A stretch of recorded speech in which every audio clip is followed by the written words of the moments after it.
আসসালামু আলাইকুম। সম্মানিত দর্শক শ্রোতা, আশা করি সকলেই ভালো আছেন, সুস্থ আছেন। দর্শক বন্ধুরা, আমাদের আজকের ভিডিওতে আপনাকে স্বাগতম। সম্মানিত দর্শক শ্রোতা, প্রিয় বোরো ধান চাষি ভাইরা, আমাদের আজকের ভিডিওতে আলোচনা করব ধানের পটাশ সার কখন প্রয়োগ করবেন, কিভাবে প্রয়োগ করবেন এবং পটাশ সার ভুল সময়ে প্রয়োগ করলে কি কি ক্ষতি হতে পারে। দর্শক বন্ধুরা, সেই সাথে আলোচনা করব ধানের ফলন বাড়ানোর কয়েকটি গুরুত্বপূর্ণ পরিচর্যা সম্পর্কে। দর্শক, আর কথা না বাড়িয়ে চলুন বিস্তারিতভাবে আলোচনা শুরু করা যাক। আলোচনা শুরু করার আগে আপনারা যারা কৃষিকে ভালোবাসেন, কৃষি কাজের সাথে সম্পৃক্ত আছেন, তাদের কাছে একটা রিকোয়েস্ট থাকবে, আমাদের চ্যানেলটি সাবস্ক্রাইব করে আমাদের পাশে থাকুন।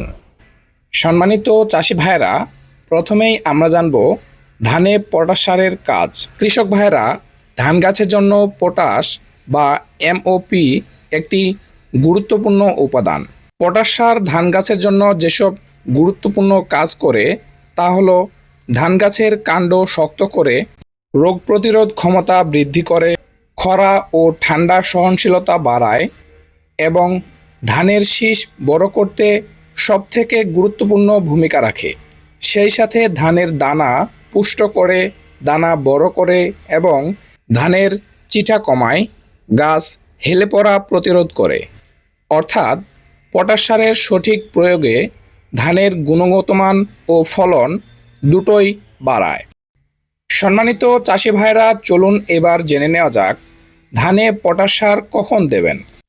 চাষি ভাইরা, ধান চাষে পটাশ সার সাধারণত 3টি ধাপে প্রয়োগ করলে সব থেকে ভালো হয়। প্রথম পর্যায়ে ধানের জমি তৈরি করার সময়। এ সময় পটাশ সারের 50 ভাগ প্রয়োগ করুন।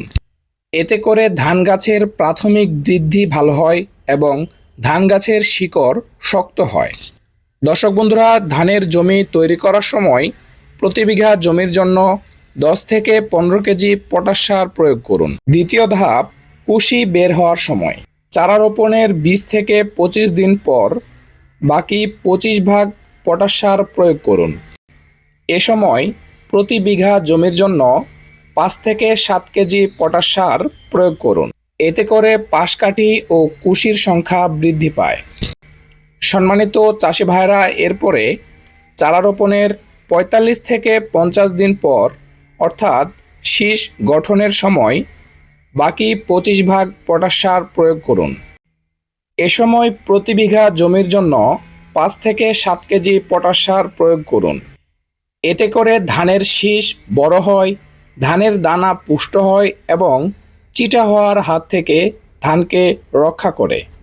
সম্মানিত চাষি ভাইরা, এরপর সবথেকে গুরুত্বপূর্ণ একটি বিষয় বলে রাখি, সেটি হলো ধানের শীষ বের হওয়ার পর ফসলি জমিতে পটাশ সার প্রয়োগ করবেন না। এতে করে পটাশ সার ধানের ফসলি জমিতে লাভজনক কোনো ফলাফল দেয় না। দর্শক বন্ধুরা, এবার আমরা জানব ফসলি জমিতে পটাশ ব্যবহারের লাভ। সম্মানিত চাষি ভাইরা, আপনি যদি ভিডিওতে দেখানো নিয়ম অনুযায়ী ফসলি জমিতে পটাশ সার প্রয়োগ করতে পারেন, সেক্ষেত্রে আমি কথা দিচ্ছি ধানের ফলন 20 থেকে 30% বৃদ্ধি পাবে। পটাশ সার দানার ওজন বৃদ্ধি করে, রোগবালাই কমায়, গাছ হেলে পড়া রোধ করে, ধানের গুণগত মান উন্নত করে এবং ফলন 25 থেকে 30% বৃদ্ধি করে। সেই সাথে বাজারে মূল্য বাড়াতে সাহায্য করে। সম্মানিত চাষি ভাইরা, এবার আমরা জানব পটাশ সার জমিতে ভুল সময়ে প্রয়োগ করে কি কি ক্ষতি হতে পারে।